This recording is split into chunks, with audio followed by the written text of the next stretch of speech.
Қайырлы күн, құрметті достар. 4 маусым рәміздер күніне арналған патриоттық сағатымызды назарларыңызға ұсынамыз.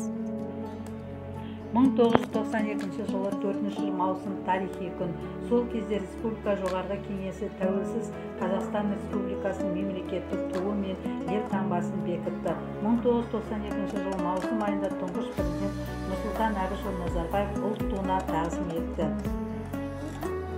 Тұңғыш елбасымыз Нұрсұлтан Әбішұлы Назарбаев мемлекеттік рәміздер еліміздің егемендігі мен тәуелсіздігін паш ететін нышандар. Бұл рәміздер біздің мемлекетіміздің өткені, бүгіні мен болашағы арасындағы байланыстың жарқын бейнелеген еді.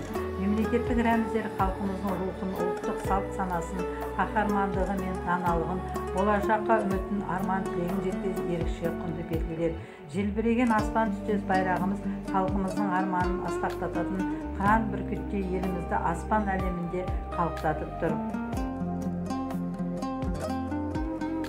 Қазақстан Республикасының әнұранында адамға зор рухани әсер ететін күш, өйткені халықтың, ұлттың, мемлекеттің, елдің бірлігінің нышаны бар.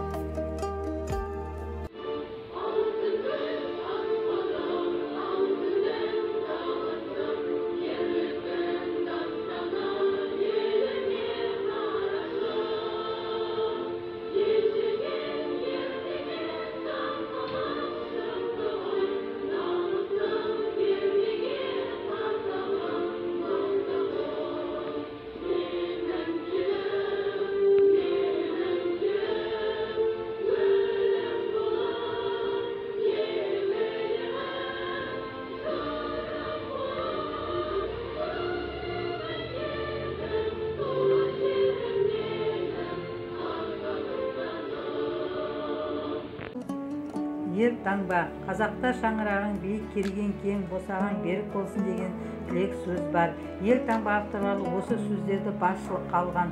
Қазақстан Республикасының ер таңбасы көгілдір түстің үстінде салынған шаңырақ бейнесінен тұрады. Одан жан-жаққа күн сәулесі тәрізді оқтар тарайды. Шаңырақ пен ұлттар біздің отанымызда тыныштықта жарасымды өмір сүріп жатқан көптеген халықтардың бірлігін көрсетеді. Қазақстан Республикасының ел таңбасының бір бөлігі ертедегі қанатты тұлпар. Ел таңбаның жоғарғы жағында 5 бұрыш бақытты өмірге жол сілтейтін жарық жұлдыздың белгісі. Төменгі жағында Қазақстан деген жазу республиканың атын көрсетеді. Тудың авторы Шәкен Оңдасынұлы Ниязбеков, белгілі монументші, сүгіретші.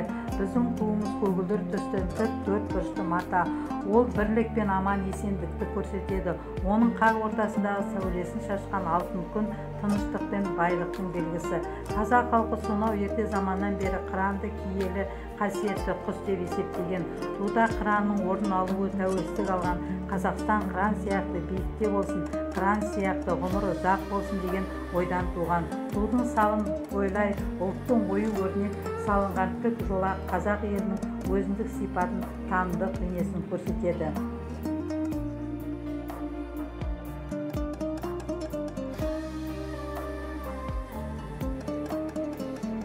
Мемлекеттік рәміздерді қадірлеу тәуелсіз Қазақстанның әрбір азаматының қасиетті борышы.